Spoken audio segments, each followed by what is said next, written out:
जो सरकार है वो कहीं ना कहीं फेल रही है इस मामले में कि जब तक हिंदू सोएगा वो ऐसे ही मरेगा।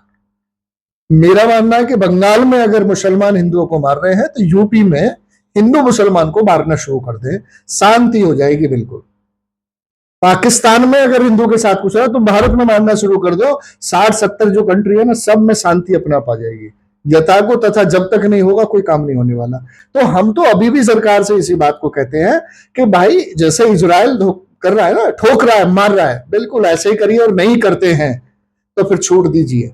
एक बार और साला बंटवारा होना चाहिए इस देश का। हिंदू हिंदू की तरीके से काम करे, मुसलमान मुसलमान की तरीके से काम करे, सब ठंडा हो जाएगा।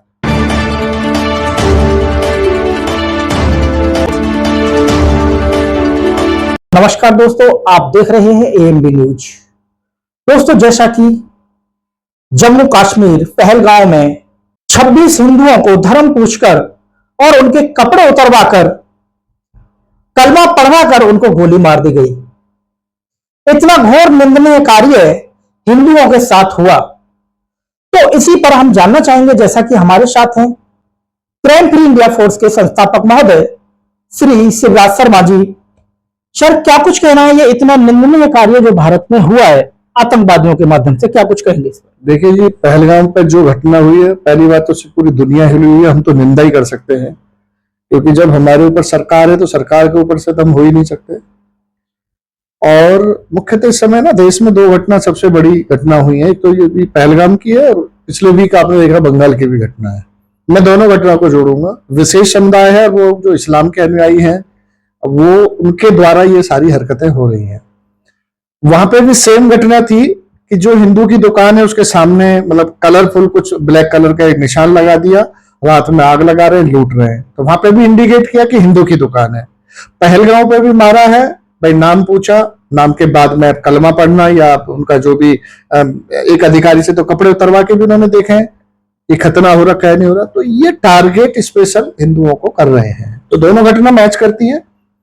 और इसमें मैं पूरी तरीके से वर्तमान सरकार का जो सूचना तंत्र है उसको फेल मानता हूं। ना वो उधर कवर कर पाए ना इधर कवर कर पाए। कि ऐसा बंगाल की घटना थी, पहलगाम की घटना है, दोनों आपस में मैच कर रही हैं। वहां पे भी इंडिकेट उन्होंने किया है, ब्लैक कलर से अपना एक इंडिकेट कर दिया कि हिंदू की है, और उधर उन्होंने नाम पूछा है।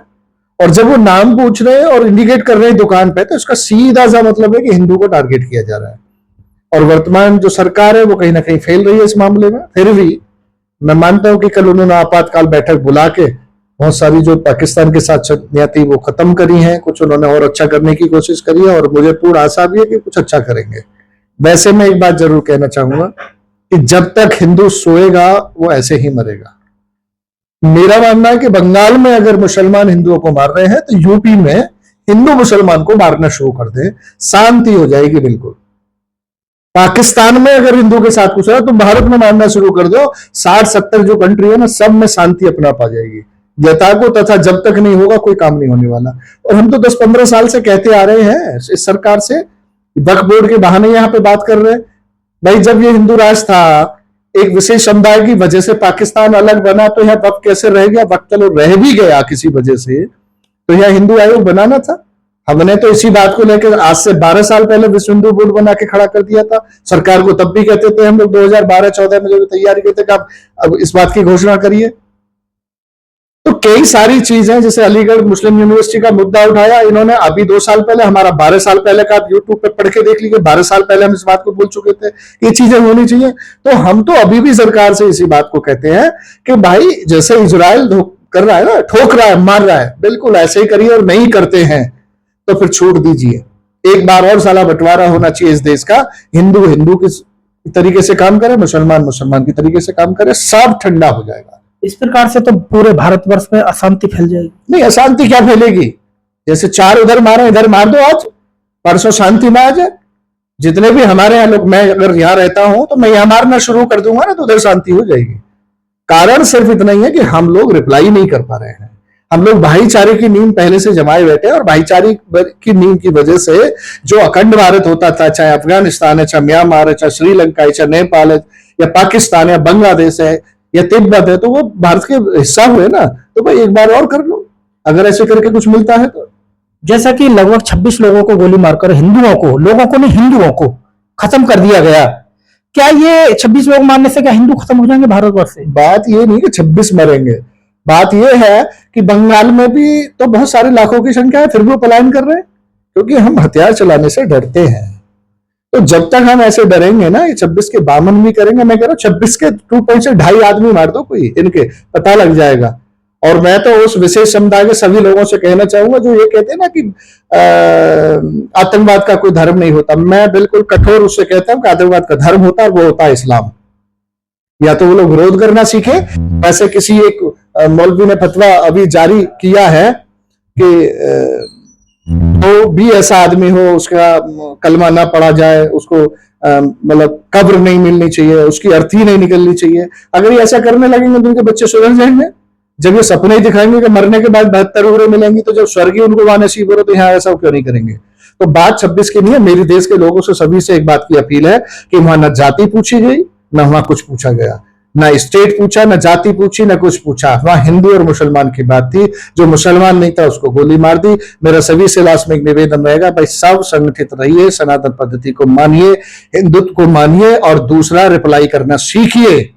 जब तक हम मारना नहीं करेंगे, मधुमक्खी का स्वभाव होता है, चेटा होता है हमारे चींटी, उसका स्वभाव होता है काटना। आप उसको पानी में बह रहा उसको निकाल के रखिए, वो फिर भी डंक मारेगा। और जब तक आप रिप्लाई, इनका स्वभाव ही ऐसा है कि इनको तो रिप्लाई करना है, मारना है। हिंदू से नफरत है। ये गजवा हिंद की बात करते हैं, अगर ये इतने मर्द के बच्चे हैं सब लोग, तो चाइना में करे ना गजवा, चाइना, इसको पता लग जाए। तो कहीं ना कहीं हमारी सरकार की, कुछ पूर्व की सरकारों की खामियां रही हैं। सरकार से हम लगभग संतुष्ट तो हैं ही, पर अब एक काम होना है कि ये 26 मारे तो 52 मारने की तैयारी करें, एकदम अमन चैन आ जाएगा, शांति होगी। भारत सरकार ने घोषणा की है कि इनके जो वीजा है वो पाकिस्तानियों के ये खत्म किए जाए, जो यानी हिंदुस्तान में जो दूतावास हैं उनको खत्म किया दिया जाए, और इनको लगभग 1 सप्ताह का टाइम भी दिया है कि यहाँ से जाएं। तो इस प्रकार से, जैसा कि सिंधु नदी का पानी भी पाकिस्तान को देने के लिए अभी बोला गया, बंद किया जाए, तो क्या इससे कुछ फर्क पड़ेगा? इससे बिल्कुल फर्क पड़ेगा कि इनको जो बाहरी सपोर्ट मिल रही है वो मिलनी बंद हो जाएगी ना। मेरी आज 45 साल की उम्र है, और मैं 25 साल से अखबार पढ़ रहा था। मुझे ये नहीं पता था कि संभल में भी कभी कोई दंगा हुआ था 1978 में, 1978 में दंगा हुआ। हमारे बुजुर्गों को नहीं पता। क्यों नहीं पता? उसका सिर्फ रीजन ये था कि संचार का माध्यम नहीं था, अखबार नहीं था, टीवी नहीं था, पता नहीं था, क्योंकि कोई कनेक्शन नहीं था। कलयुग में तो कल की अवतार भी संभल से बोले जाते हैं जी। जो कांग्रेस में एक बाबा रहते थे, मैं उनका नाम अभी बोल रहा हूँ, कल की अवतार के लिए बहुत ज्यादा काम करते हैं।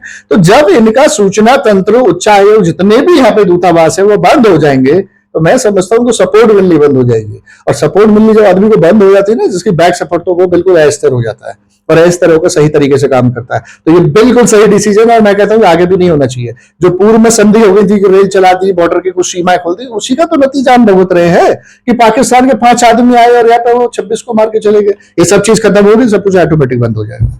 बात आती है पाकिस्तान और पाकिस्तान के जो नागरिक हैं उनके वीजे की लेकर। जैसा कि अभी कुछ समय पहले आपके करीबी गांव यानी रबूपुरा में सीमा हैदर आई और अभी भी यहाँ पर रह रही हैं।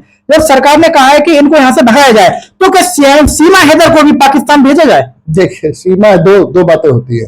जब कोई आदमी हमारे यहाँ शरणार्थी आता है और वो ये कहता है कि मेरे देश में मुझे अपनी जान माल का खतरा है, फॉर एग्जाम्पल मैं भी पाकिस्तान में जाके कहूँ कि मुझे भारत की नागरिकता लेने में, भारत रहने में समस्या है, तो पाकिस्तान मुझे नागरिकता दे देगा, रखेगा। क्योंकि हमारे यहाँ पे कहावत है ना कि जो आता है अतिथि देवो भव, हम लोग स्वागत करते हैं। उसके तरीके से सीमा हैदर रह रही है। और ये मैटर मेरे तो लेवल का है नहीं, मैं तो बहुत उच्च आयोग के लोग बैठे हैं, उनके मैटर का है। महिला है, वो आई है, उसने शरण यहाँ मांगी है और उसकी जान को वहां खतरा है, तो हमारा दायित्व बनता है कि हम उसको रखें। और अब तो नागरिकता के अधिकारी बन नहीं, क्योंकि सचिन के साथ शादी के लिए बच्चा हो गया तो नागरिकता में आते हैं। तो वो मैटर सीमा हैदर का होना और पहलगाम होना, ये बंगाल होना, ये सब बिल्कुल अलग अलग स्थिति है। इस मैटर से बिल्कुल भी सीमा को ना जोड़ा जाए जी। जैसा कि हिंदुओं के साथ लगातार हादसे होते चले आ रहे हैं और जगह जगह हम देखते हैं कहीं रोटियों पर थूक कर रोटी बनाकर खिलाया जा रहा है, जूस में टॉयलेट किया जा रहा है, बिरयानी में टॉयलेट की जा रही है और फलों पे थूक लगाया जा रहा है। इससे क्या कुछ समझेंगे, क्या कुछ संदेश देंगे? देखिए जी, उनका एक मानना है, वो कहते हैं ना हम ईमान वाले हैं। मैं तो कहता हूं कि वो ईमान वाले, तो हम क्या बेईमान वाले हैं? भाई हमने कलमा पढ़ लिया, हमने उनकी कोई आयत पढ़ दी, तो हम इस्लाम में मतलब वो हम कबूल कर लेंगे हमें और हम ईमान वाले हो जाएंगे? तो वो उनका एक ऐसा है कि हम अपना झूठा खिलाएंगे, इसमें भी कुछ शक्ति होती है। अगर मैं धार्मिक उसमें जाऊं तो बड़ा एक टॉपिक हो जाएगा। हमारे यहाँ पे क्या होता है कि मंत्र पढ़ा जाता है, इनके यहाँ एक धर्म में यही कल्चर है कि झूठा खाओगे तो आपस में प्यार चारा बढ़ता है। तो जो हिंदू हमसे नफरत करते हैं, अगर वो हमारा झूठा खाएंगे तो वो हमारी तरफ एक झुकाव हो जाएगा, उनका ऐसा मानना है। वैसे उनकी बहुत गंदी हरकत है, ये सब चीजें नहीं होनी चाहिए। और इस पर बीच में अभियान भी चला था, फिर बंद हो गए, लोग जागरूक। कल की घटना मैं बताता हूँ, सेक्टर 24 नोएडा में आईटी ऑफिस के बराबर में, पार्क के बराबर में दीपक नाम से वहां ठेली लगती है और वो नाम लगाता है। मैं उससे 1 महीने पहले भी कह के आया था और कल भी दोबारा कह के आया हूं। उसके आप स्कैन करेंगे तो उस पर सलीम राम लिखा आ रहा है और दीपक उसकी ठेली पे नाम लगा। सारे मुसलमान काम करते हैं। कल मैंने उसको, कल फिर मैं कह के आया भाई या तो ठेली को बदल दे। और 20 हिंदू खाना खा रहे, वो खाए रहे, उनको पता ही कुछ नहीं है। वो सोई हुई कौम को जगाना बड़ा वो है। तो मेरा तो ये मानना है कि हम लोग जैसे जन जागरण अभियान पे पहले काम करते थे, फिर दोबारा शुरू करेंगे। और जैसे हमने क्राइम फ्री इंडिया फोर्स बनाई थी, वो फोर्स बनाई थी कि क्राइम खत्म होना चाहिए। उस फोर्स की कोई, मैं समझता हूं हमारी मेहनत भी बेकार गई, क्राइम तो खत्म हो गया। पर ये जो अपराध हो रहा है, इसकी कोई फोर्स अब जरूर बनाएंगे। और निश्चित तरीके से कह रहे हैं कि अगर एक मरेगा तो 2 मारेंगे, और निश्चित मारेंगे, इस बात का कोई नहीं, बस कुछ समय की बात है। और बिल्कुल खुले चैनल के माध्यम से कह रहे हैं, जो मेरी बात से सहभागी होगा, और हम लोग काम भी कर रहे हैं। जब ये टेररिस्ट संगठन चला सकते हैं इस्लाम के नाम पे, तो हिंदू के नाम पे क्यों ना चलाए? 100 करोड़ की जनसंख्या का देश जहां पे हिंदू रह गया, नाम पूछ के मारा जा रहा है, बड़ा यार दुर्भाग्य की बात है। इस पर कुछ ना कुछ होना चाहिए और हम ही शुरुआत करेंगे इसकी। हमने भी आज से 20 साल पहले क्राइम फ्री इंडिया फोर्स की नींव रखी। हमने आज से 15 साल पहले विश्व हिंदू बोर्ड की नींव रखी। जब सरकार आज कहती है कि हम हिंदू आयोग बनाएंगे, हम जिस बात को कहते आ रहे हैं वो काम सरकार को करना पड़ेगा। और दूसरी बात, सरकार से एक अपील और मेरी रहकर, मेरे पास तो लाइसेंस अपना है, असला जिसको हम लोग गन बोलते हैं, बिल्कुल ओपन करना चाहिए। हर आदमी को असला की जो से जरूरत महसूस कर उसके पास होना चाहिए सुरक्षा की दृष्टि से। और कुछ असला तो ऐसे होते हैं, हमारे गांव की बात करें, दराती फराती दुनिया भर की बल्लम, ये सबके घर में होने भी चाहिए। कल को कैसी कोई घटना हो तो आप अपनी तैयारी रखें और सब लोग रखें जी। तो सर, चैनल के माध्यम से देश की जनता को क्या कुछ संदेश देना चाहेंगे? देखिए, देश की जनता से बस संदेश कोई नहीं है, मैं सिर्फ निवेदन ही कर सकता हूं। नाम पूछा, न जाति पूछी, न स्टेट पूछा, बस पूछा हिंदू है तो गोली मारी। इस सब चीज को खत्म कर दीजिए और सब लोग संगठित हो जाइए, हथियार बंद रहिए। चाहे हथियार आप कुछ भी रखें, चाहे छोटा सा डंडा रखें, जो भी रख सकते हैं। सरदारों में कृपाण रखी जाती है, तलवार रखी जाती है। हमारे हिंदुओं में भी है भाई तलवार का चलन, भाले का चलन। और हम तो ब्राह्मण है, हम तो कहते हैं एक हाथ में भाला, एक हाथ में माला। भाला अपनी सुरक्षा के लिए, माला अपनी जप करने के लिए। तो फिर जो भाला है तो क्यों नहीं रखते? आप गाड़ी से चलते, गाड़ी में रखिए, घर में रहते, घर में रखिए। और भाई जो शीशा के महल में लोग रह रहे हैं ना, लकड़ी में, उसे रहना छोड़िए। मैं तो कहता हूँ अपने दरवाजे उनको भी पक्का करके रखिए। बंगाल की स्थिति से शायद वीडियो देखेंगे तो समझ में आ जाएगी कि हम लोग कैसे घर में रहना चाहिए और क्या सुरक्षा की दृष्टि से रहे। और फिर वैसे भी मेरा निवेदन है कि विश्व हिंदू बोर्ड में का हमारे हथियार है हम पे 2-3, उन्हें आप रख सकते हैं। फरसा भी हम यूज करते हैं, भाला भी हम यूज करते हैं। हमने विशेष तरीके से कुछ हथियार डिजाइन करे जिसके लिए कोई लाइसेंस की जरूरत नहीं है और गवर्नमेंट की तरफ से कोई बैन भी नहीं है, और आप सुरक्षा की दृष्टि से अपना रख भी सकते हैं। जी, बहुत बहुत धन्यवाद आपको। दोस्तों, जैसा कि आप यहाँ पर सुन रहे थे क्राइम फ्री इंडिया फोर्स के संस्थापक शिवराज शर्मा जी को। दोस्तों, जैसा कि कहा गया है कि आतंकवाद का ना तो कोई धर्म होता है, ना कोई सूरत होती है, ना कोई जाति होती है, लेकिन जब कोई पकड़ा जाता है तो हर आतंकवादी मुस्लिम होता है। ऐसा क्यों? ऐसा क्यों कि अभी अभी ताजा मामला जैसा कि सभी के सामने चल रहा है और सभी देख भी रहे हैं कि उससे सिर्फ नाम पूछा गया है और धर्म पूछा गया है और तुरंत गोली मार दी गई है। कपड़े उतारकर उनसे कलमा भी पढ़वाया गया है। वो लोग नहीं मारे गए, सिर्फ हिंदू मारे गए हैं, सिर्फ हिंदू। दोस्तों, जैसा कि आप देख रहे थे एएमबी न्यूज में भानु प्रकाश शर्मा, सहयोगी ठाकुर बसंत कुमार जी के साथ।